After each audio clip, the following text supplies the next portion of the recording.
Durant 2 jours, les rues de Vence ont eu un point en commun avec celle de New York, une fumée blanche sortant des bouches d'égout.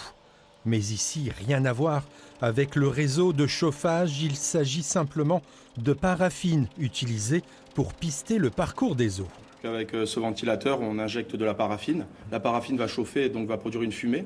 Cette fumée par rapport au ventilateur va être injectée dans les réseaux et ça va permettre en fait de détecter, on vérifie nous tout le réseau d'eau usée pour voir si on a des eaux parasites en fait, principalement des eaux pluviales.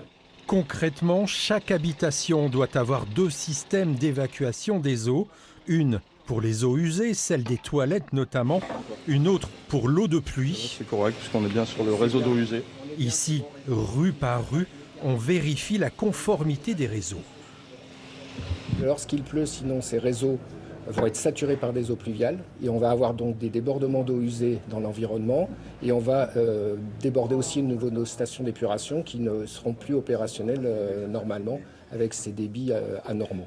L'opération cible donc les habitations qui ne sont pas en conformité et justement, lorsqu'un souci est détecté, les services de la métropole de Nice envoient un courrier, charge aux propriétaires après de faire les travaux. C'est juste une fumée, c'est alimentaire donc il n'y aura aucun souci de ce côté-là.